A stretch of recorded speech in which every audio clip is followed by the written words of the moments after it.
जय मसीह की प्यारे भाई बहनों को। आशा करते आप लोग अच्छे भले स्वस्थ होंगे। हमारे यूट्यूब चैनल में आप सबका स्वागत है।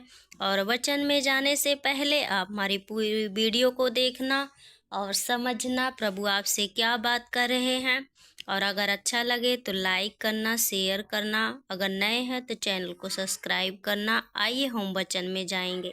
अगर एक दूसरे के पास वीडियो में शेयर करेंगे तो हो सकता किसी के जी में कोई पाप हो, कोई चीज हो जो उन्हें रोक रही थी। तो आइए हम ज़्यादा देरी ना लेते हुए परमेश्वर के वचन में जाएंगे। यहाँ पढ़ेंगे कुलस्सियों 3:5। यहाँ लिखा है, पुराने जीवन और नया जीवन। पुराना जीवन आप तो जानते हैं, पुराना जीवन हमारा कैसा था, लेकिन जब प्रभु में आते हैं तब हमारा जीवन कैसा है।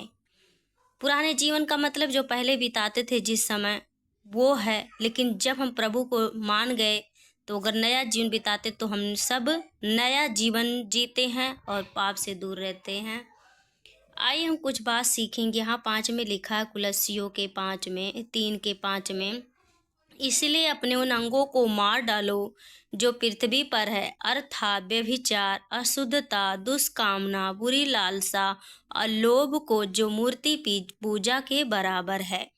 मूर्ति पूजा के बराबर है। ठीक है मेरे भाई, प्यारे भाई बहनों, हमें क्या करना, अपने अंगों को क्या करना, मार डालना है।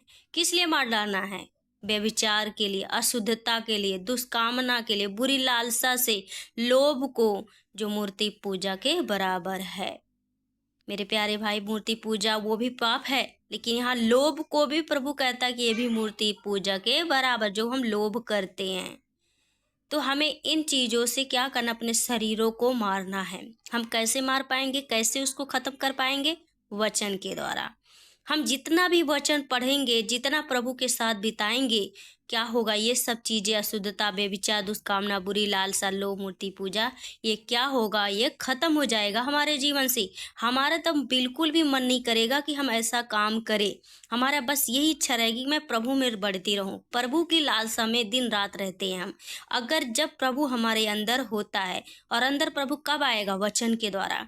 अब जितना हो सके उतना वचन पढ़ो, जितना हो सके अपने हृदय में परमेश्वर के वचन को डालो, ताकि ये सब पाप ना आने पाए।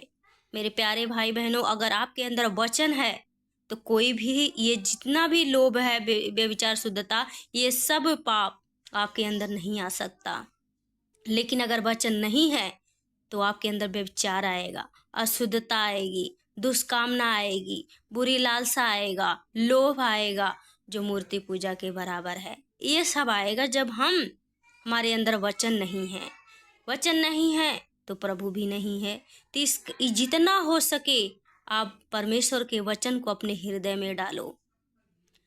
और दूसरे 6 में लिखा, इन्हीं के कारण परमेश्वर का प्रकोप आज्ञा ना मानने वालों पर पड़ता है। यहाँ प्रभु कहता है इन्हीं के कारण परमेश्वर का प्रकोप आज्ञा ना मानने वाले पर। जब प्रभु कहता है कि ये सब चीज छोड़ो, तो हमें उसकी आज्ञा को मानना है।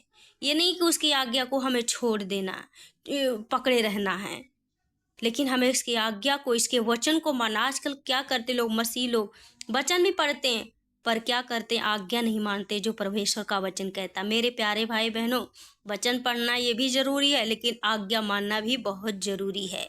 अगर नहीं मानते तो परमेश्वर का प्रकोप हम सब के ऊपर पड़ता है। तो आज सबके जीवन में ऐसा क्यों सब ऐसे दबे पड़े हैं? क्योंकि उन लोगों ने परमेश्वर की आज्ञा को नहीं माना। 7 में लिखा, और तुम भी जब इन बुराइयों में जीवन बिताते थे तो इन्हीं के अनुसार चलते थे। प्रभु कहता कि जब, और तुम भी इन बुराइयों में, जब हम प्रभु में नहीं थे, ऐसे ही जीवन बिताते थे, इन्हीं के अनुसार चलते थे। लेकिन यहाँ देखिए लिखा, अब तुम भी इन सब को, अर्थात क्रोध, रोष, बैर भाव, निंदा और मुंह से गालियां बकना, ये सब बातें छोड़ दो। यहाँ प्रभु कहता है कि हमें क्रोध, रोष, बैर भाव, निंदा, मुंह से गालियां बकना, ये सब बातें क्या करना होगा, हमें छोड़ना होगा। मेरे प्यारे भाई बहनों, जब प्रभु कहता है, उसका वचन कहता है, तो उसकी आज्ञा को मानो।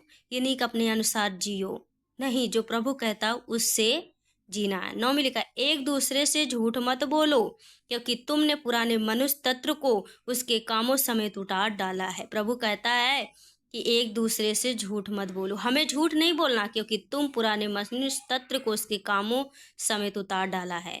मेरे प्यारे भाई बहनों, मनुष्य तत्व को जो हम लोगों ने पहले पाप है को निकाला, तो हमने जब प्रभु को अंगीकार किया, अपने मन में बसाया, उसके अनुसार हम जिए भी और उसकी आज्ञा को भी माने और नए मनुष्य तत्व को पहन लिया है, जो अपने सृजनहार के स्वरूप के अनुसार ज्ञान प्राप्त करने वाले के लिए नया बनता जाता है। यहाँ प्रभु कहता कि और नए मनुष्य तत्व को पहन लिया, हमने जो मनुष्य तत्व को पहन लिया है अपने सृजनहार के स्वरूप में के अनुसार, जो ज्ञान प्राप्त के लिए नया बनता जाता है। मेरे प्यारे भाई बहनों, इसमें हम कहते हैं कि परमेश्वर का, इसमें हम दो चीज़ सीखे हैं कि परमेश्वर के जो प्रभु का, जो अपने प्रभु का वचन है अपने हृदय में डालो और अगर पाप बुराई खुद ही दूर हो जाएगी। और दूसरी बात हमने ये सीखा है कि परमेश्वर की आज्ञा को हमें मानना है, जो उसका वचन कहता है। अगर आप सबको इस वचन से, अगर आप सबको वचन अच्छा लगे है तो कमेंट करके ज़रूर आमीन लिखना, अपनी राय देना। जय मसीह की। और ऐसी भी हम वीडियो आप सबके साथ लाते रहेंगे। जय मसीह की।